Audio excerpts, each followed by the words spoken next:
Meu nome é Caio. Eu tenho 17 anos e eu morri ano passado. Sim, você não ouviu errado. Eu acabei de dizer que eu já morri. Talvez você esteja refutando em sua mente o fato de eu ter dito que eu estou morto. Mas bem, eu não estou louco. Eu sei que é difícil de acreditar, mas eu já morri. Ano passado, no mês de agosto, eu senti os meus órgãos dentro de mim ficarem podres. Eu podia até mesmo sentir o odor de defunto que inalava de dentro de mim. E foi assim que eu percebi que eu tinha morrido. Eu não sei porquê, mas todos ao meu redor negam esse fato. Minha mãe até mesmo já me levou a vários médicos e todos eles deram o diagnóstico de eu ter uma síndrome chamada de síndrome de Cotard, que, explicando em poucas palavras, esse transtorno mental faz com que a pessoa acredite já ter morrido, ou ter os órgãos podres, ou faltando algum. Mas embora minha mãe tenha acreditado e o diagnóstico dado pelos médicos seja bem parecido com o que eu venho proferido, eu sei que eu já morri, pois eu não sinto mais nada. Eu não sinto alegria, tristeza, ódio ou raiva. E eu já perdi a capacidade de sentir prazeres e gostos. Eu perdi totalmente o paladar e o olfato. Tudo que eu sinto ao digerir qualquer alimento é um gosto de azedo, amargo e podre.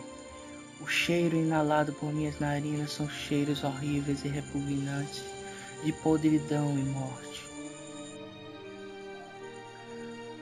Tudo que eu sou hoje é um morto-vivo.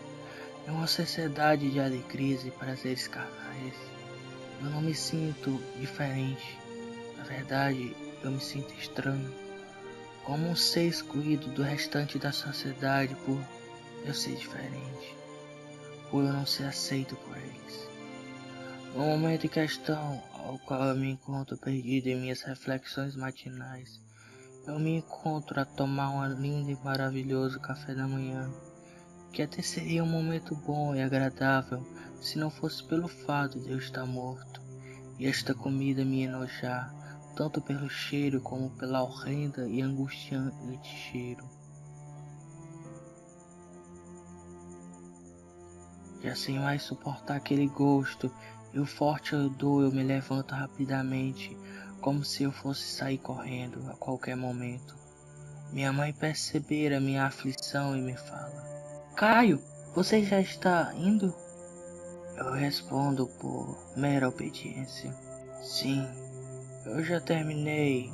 Eu estou saindo agora para a escola. Minha mãe percebera meu total desprezo e calmamente me responde: Tudo bem. Então, realmente, se você não cuidar, você se atrasará, não é mesmo? A pergunta era tão óbvia, mas para não deixar que criasse um clima estranho, em plena manhã, eu decido responder sua pergunta como um ser vivo faria. Sim, é isso mesmo.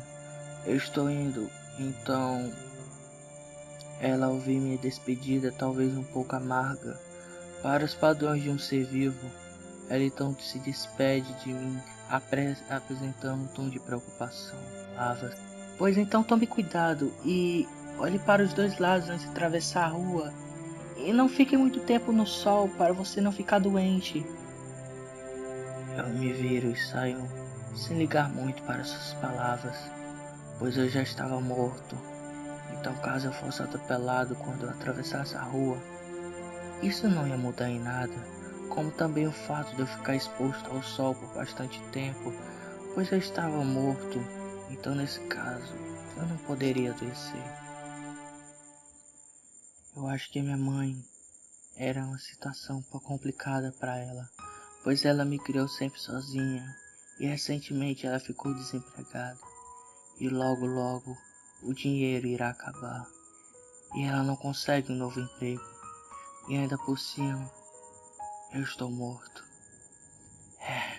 Eu acho que todos esses problemas acabaram fazendo minha crise de ansiedade e todos os dias ela move de um lado para o outro os móveis da casa, deixando tudo em seu lugar, e no dia seguinte ela acha que alguém veio no meio da noite e mudou tudo de lugar. Ela muda todos os móveis novamente. Então todos os dias quando eu chego em casa, eu vejo a casa toda diferente, quase irreconhecível, e às vezes passa pela minha cabeça que aquele não é mais o meu lar. E todo dia eu penso em nunca mais voltar para ele. Mas sempre penso o quanto minha mãe sofreria estando sozinha. Bem, na escola as coisas não são diferentes. Eu sou totalmente invisível para todos ao meu redor. Eu não passo de um estorvo para todos. Mas bem, foram eles que se afastaram de mim. Foram eles que me abandonaram. Se eu me encontro hoje isolado, foi culpa deles. Quando eu estava vivo, eu jogava futebol no time da escola. Eu era zagueiro e eu tinha um apelido. Eu era conhecido como Grande Muralha, por eu sempre bloquear os atacantes do time inimigo, como se fosse uma muralha impenetrável. Mas depois que eu morri, eu parei de jogar futebol. E agora todos me apelidaram de o garoto do capuz negro, por eu sempre usar um moletom preto com um capuz. Agora eu não passo de uma sombra na sociedade. Eu sempre merendo sozinho na hora do intervalo, pois nunca eles me chamam para eu me sentar ao lado deles. Eu vou passando pelo refeitório após eu ter comprado meu lanche. Eu vou em busca de um local que esteja vazio para que possa comer o meu lanche sozinho e abandonado. Eu então passo do lado de uma mesa que estava ocupada pelos meus colegas de sala. Eles, ao me verem passando à procura de um lugar para me sentar, eles insistem para que eu sente com eles. Todos os dias, eles me convidam para que eu sente com eles, e como nos outros dias eu me neguei. E do outro lado do refeitório, numa mesa onde tinha o time de futebol da escola, eles me convidam gritando para que eu fosse me sentar com ele, pois segundo eles queriam relembrar o tempo em que eu jogava no time. E mais como de costume eu me nego a sentar com eles e vou para o canto e como sozinho sentado no chão.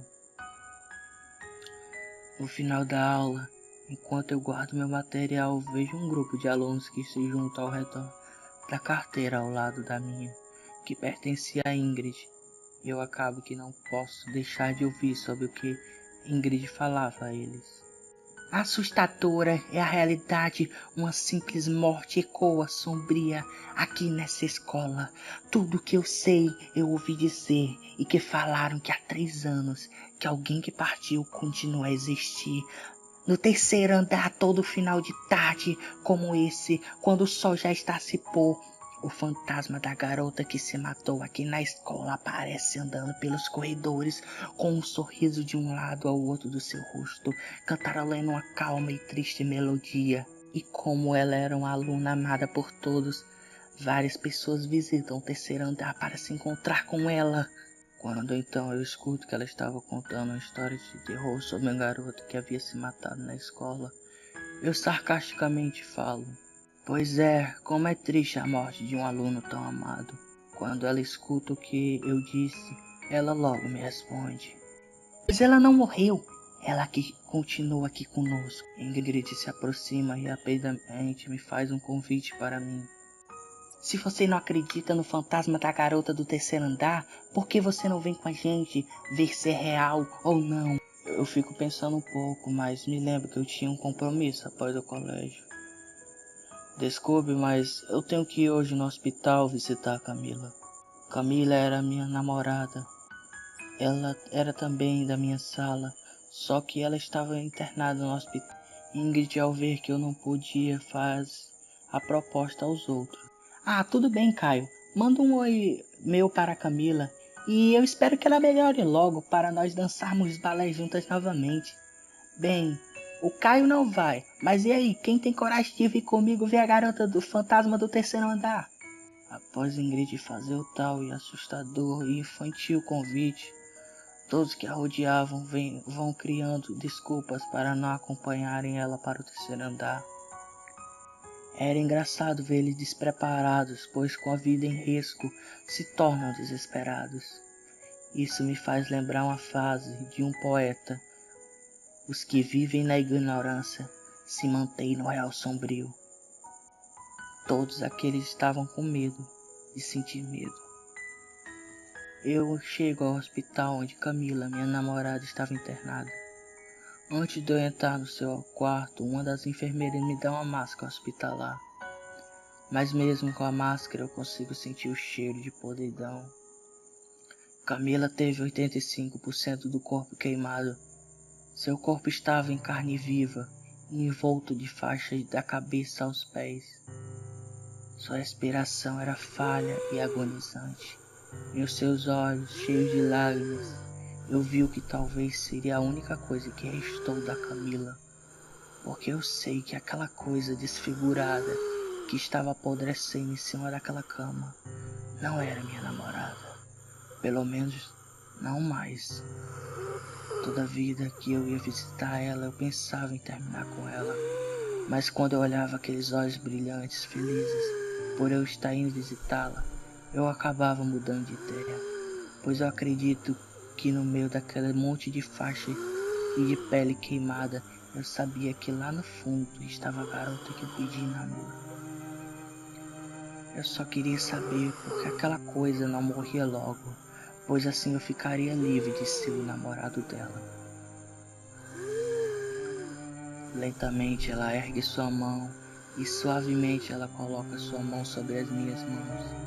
Alguns dos dedos dela haviam sido amputados por terem necrosado, e lentamente ela vira seu pescoço em minha direção. E com a voz rouca e asquerosa ela me fala: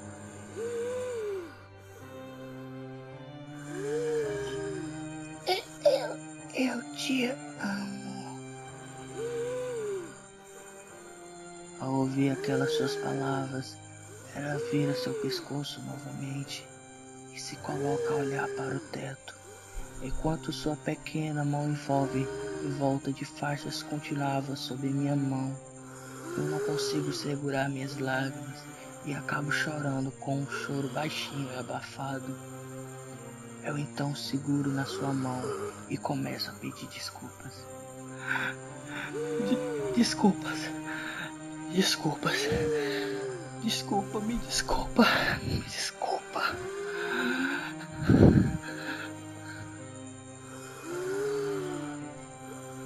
Um silêncio toma conta daquele quarto. Então o médico passa pelo corredor assobiando. Eu me viro para ele e me viro novamente para Camila, que ao ouvir o assobio começa a se debater violentamente na cama. Eu então saio e chamo as enfermeiras, que chegando ao quarto a seguram, injetam a injeção que faz aos poucos Camila ir se acalmando, até que ela adormeça. As enfermeiras mandam que eu me retirar do quarto, pois eles iriam aproveitar que ela estava desacordada para trocar os seus curativos. Eu então saio do quarto e vou andando pelos corredores do hospital, pois quando as enfermeiras vão trocar os seus curativos, sempre acabam arrancando a pele, pois as faixas ficam grudadas na úmida epiderme queimada e podre. E só de pensar que eles têm que fazer isso 5 vezes por dia, e a dor é tão grande que para que eles terem que trocar os curativos, eles injetam uma droga para que ela adormeça, para que assim eles possam trocar as faixas em seu corpo. Isso me faz pensar que o maldito que fez isso com ela está morto. Ele merecia passar por coisa bem pior do que a morte. Bem, já que vocês não sabem, eu vou contar para vocês. Eu conheci Camila na 5ª série, pois minha mãe me obrigou a fazer balé. Então nós dois participamos da mesma apresentação. E no 7º ano eu já estava jogando futebol e ela continuava no balé. E no 2º ano do ensino médio eu a pedi em namoro.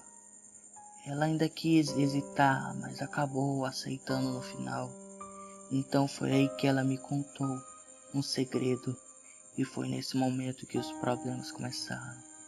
pois ela me falou que desde o 9º ano do ensino fundamental, os seus pais começaram a trabalhar o dia inteiro e não tinham ninguém em casa. Então seus pais deram a cópia da chave deles para a vizinha de cima, que já era uma senhora de idade avançada. Mas ela tinha um filho que já tinha por volta dos seus 30 anos, e ele pegava a chave da casa de Camila escondida e ia para lá quando ela estava sozinha. Ela já não suportava mais ter que passar por aquilo todos os dias, por 3 anos consecutivos. Sempre que ela ouvia ele descer as escadas assobiando, ela se desesperava. Ela então pediu a minha ajuda para que eu fosse com ela denunciar ele, e nós fizemos isso, e ela também contou para os seus pais. Só que infelizmente, alguém na polícia contou para o filho da vizinha de cima. Ele então, para se vingar, antes dele ser preso, se aproveita de um breve momento em que ela estava chegando sozinha em casa. Ele então, com um golpe na cabeça dela, faz ela desmaiar. Enquanto ela estava desmaiada, ele jogou 2 panelas com água fervendo sobre o corpo de Camila, que teve várias queimaduras de 2º a 3º grau. Sua pele ficou em carne viva, e pelos médicos só chegarem muitas horas depois, ela acabou com infecções que levaram ela a ter vários dedos amputados por terem necrosado. O monstro que fez isso com ela tentou enfrentar os policiais, que foram obrigados assim a atirar e matá-lo. Aquilo me enche de ódio, pois eu não pude fazer nada para salvá-la. Eu estou andando então entre os corredores do hospital e passando por a porta de um dos quartos, eu escuto uma voz que me chamava. Ei, garoto, espere aí, volte aqui. Eu então vou ver quem tinha me chamado.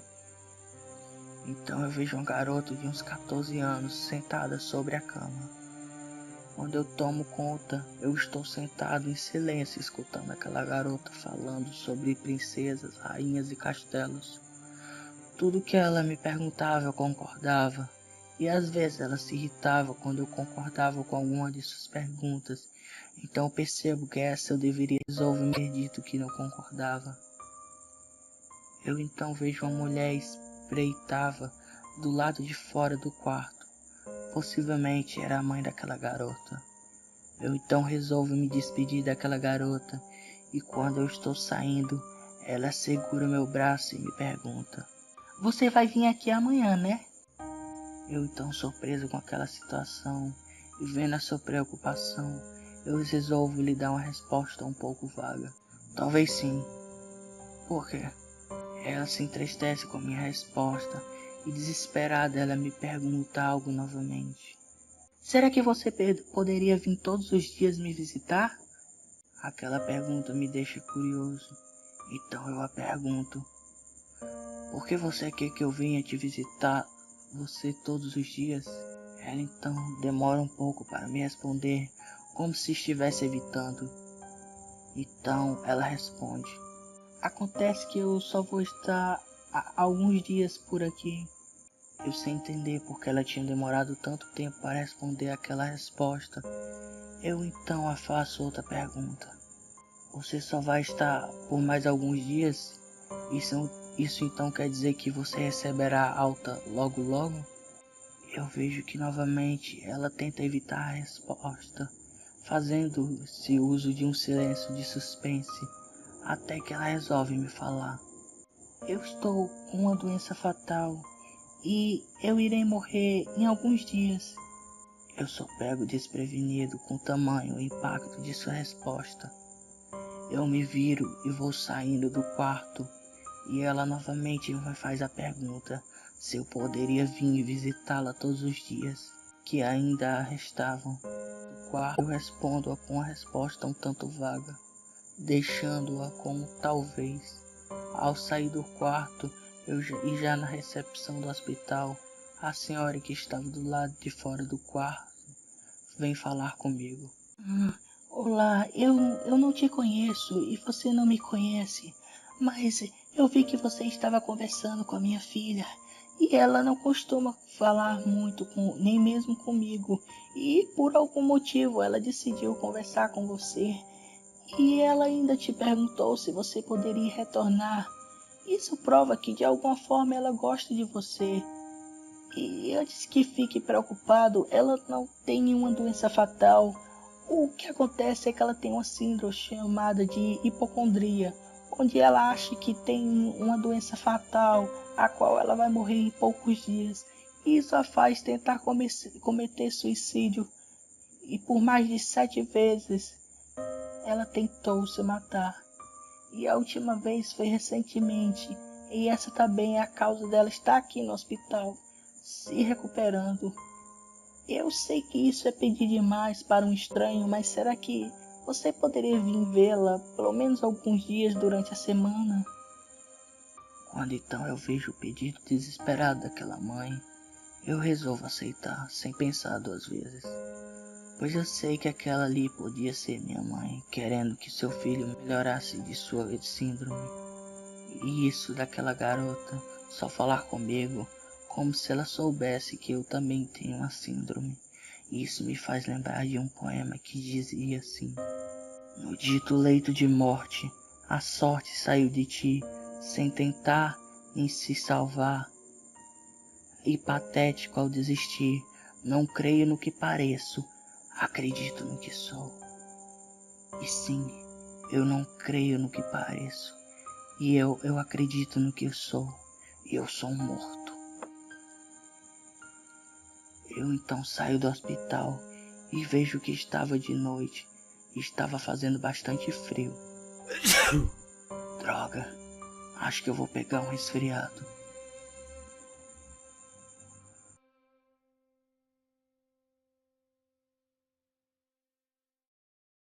Eu morri e vivi novamente pra sofrer. Mas se esse é o mal do mundo, então me diz o que fazer. Problemas e mais problemas como uma guilhotina. Pra mim chorar e baixar a cabeça é parte da rotina. Rodeado de pessoas que só sabem me julgar e não notam que eu preciso é de alguém pra me ajudar. Quando parar de falar, quando você me enxergar, vai ver que o sorriso esconde a minha vontade de chorar. Então aceitei essa dor mesmo sendo a decisão falha, que me prometeu dar tudo e acabou dando nada. Cê finge que se importa, eu mostro falsa emoção, com um sorriso no meu rosto e a dor no meu coração. E a blusa de manga longa vai esconder minhas marcas, assim como o meu olhar distribui esperança falsa. Assombrado pelo passado que aos poucos se perdeu, você não vai entender que quem sofre aqui sou eu.